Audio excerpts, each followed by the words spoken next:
Boa noite. Está começando o jornal Folha do Trabalhador. Nossa reportagem de hoje é sobre os tipos de trabalhos e como eles impactam na nossa sociedade. É com você, Gustavo. Boa noite, Vinícius. Boa noite, Gustavo. Boa noite, pessoal de casa. Então, o trabalho familiar acontece quando membros da família estão envolvidos em um empreendimento ou negócio juntos. Funciona com os membros da família cooperando entre si e se ajudando a tomar as decisões para que tudo aconteça certo. Estamos aqui com o Pedro, um trabalhador familiar que a gente encontrou aqui. Tudo bem, Pedro? Boa noite, Gustavo. Tudo bem? Graças a Deus. Pedro, começando aqui, o que você faz da vida? Atualmente eu estou trabalhando com meu pai na área do café. A gente está com um canteiro lá em casa com 70 mil mudas de café. Estamos formando elas, graças a Deus, esse ano.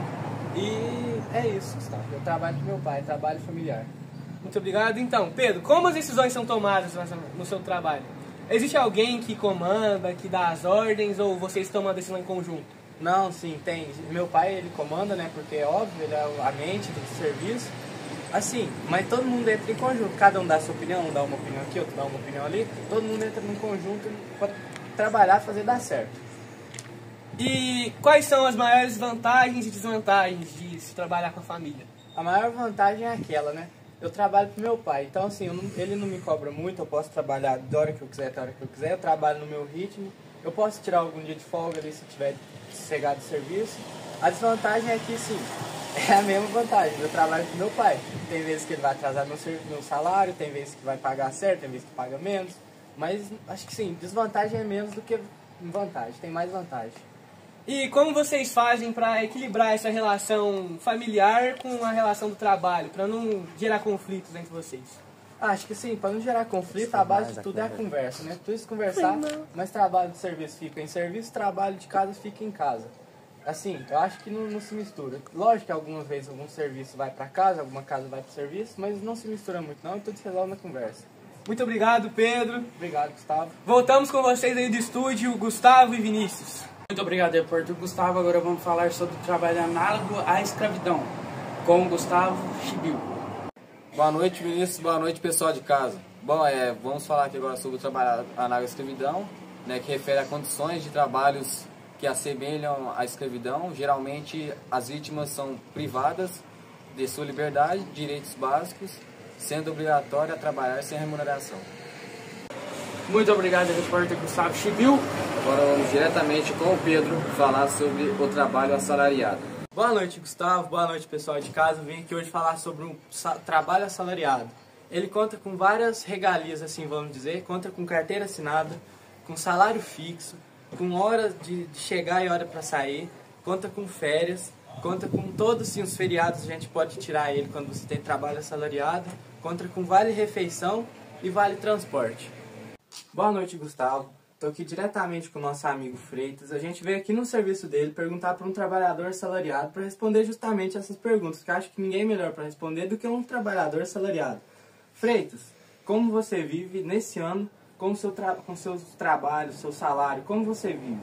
Olha, é uma vida normal, né? Tipo assim, igual de todo mundo, mais tranquilo. Você acha que... Desculpa te cortar. Você acha que com esse salário você consegue viver bem? Assim, você compra essas coisas que você tem vontade?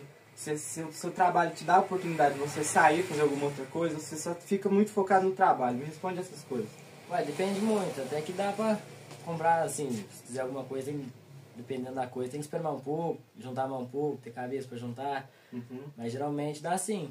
Só querer que consegue. É, aquela velha frase, né? Basta querer que a gente consegue. Mas então, então acho que é isso, né? Sim, vamos fechar aqui agora com o nosso amigo Freitas, dando um tchau para o estúdio.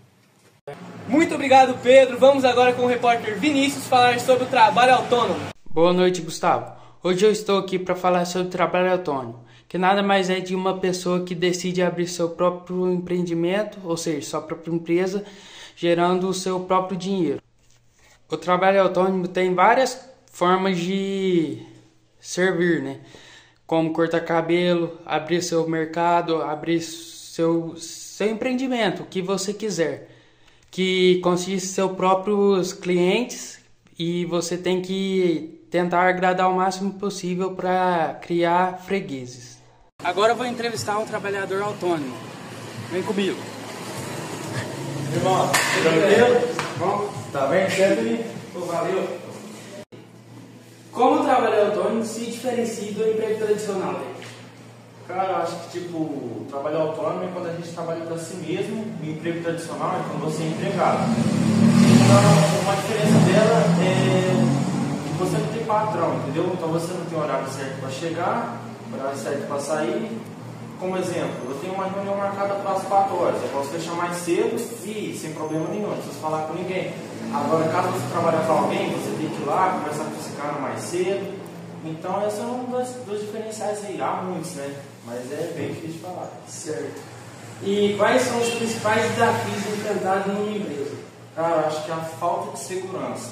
Porque falta de segurança no salário. Quando você é empregado, você já sabe o salário que você vai receber no mês, mesmo trabalhando tanto ou não.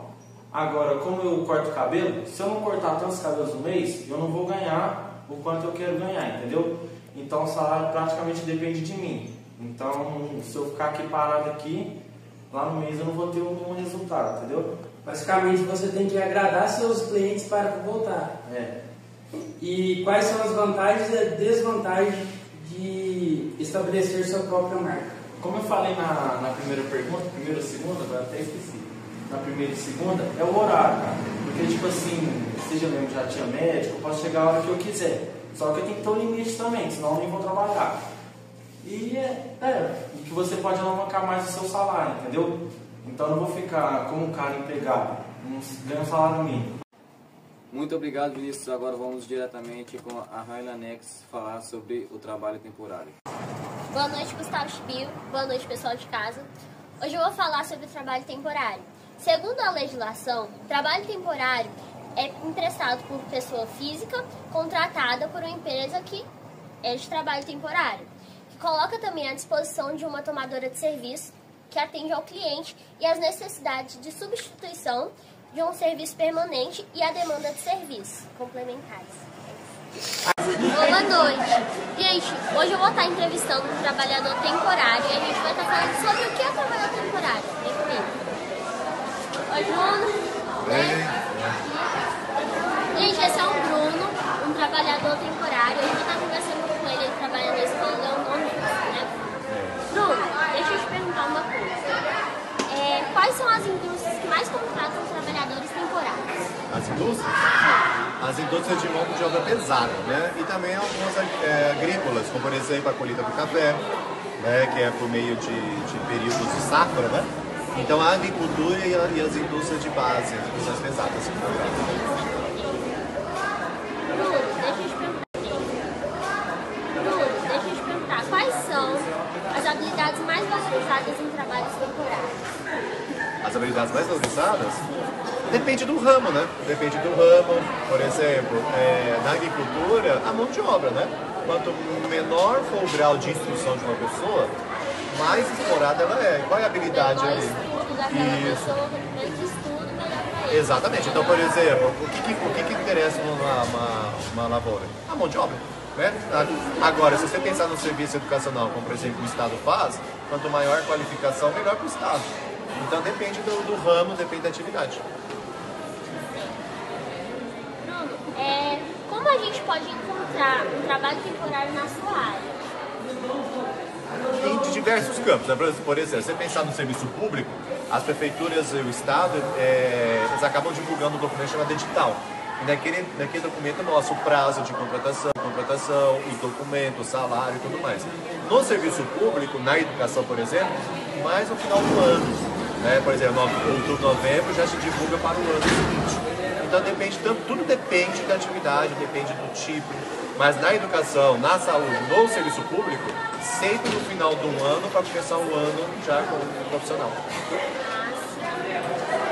E quais são as diferenças entre o trabalho temporário e o trabalho permanente?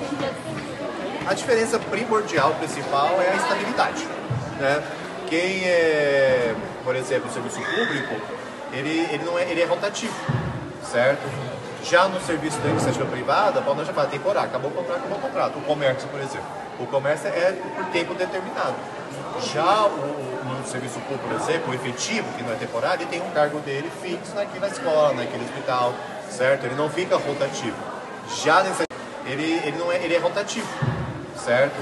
Já no serviço da iniciativa privada, pode já falar temporário, acabou o contrato. O comércio, por exemplo. O comércio é por tempo determinado. Já no serviço público, por exemplo, o efetivo, que não é temporário, ele tem um cargo dele fixo naquela escola, naquele hospital, certo? Ele não fica rotativo. Já na iniciativa privada, o fixo, ele tem um emprego eletivo. Então a diferença principal é o quê? A rotatividade no serviço público, né? E a estabilidade do serviço privado. Assim, em torno de quanto ganha o empregado assalariado? O mínimo deveria ser o salário mínimo. O mínimo. A gente sabe que, por exemplo, no setor do comércio, paga-se menos que o mínimo. Né? No serviço público, já é um pouquinho melhor o salário. Então, tudo também depende. Se serviço educacional, você tem uma faixa salarial, serviço de saúde, depende da área de atuação. Então, muito obrigada pela sua entrevista, tá? Obrigado. Abraço. Voltamos com você no estúdio. Muito obrigado a todos os envolvidos e todos que nos ajudaram. Muito obrigado a todos que nos assistiram e ao professor Bruno. Até a próxima!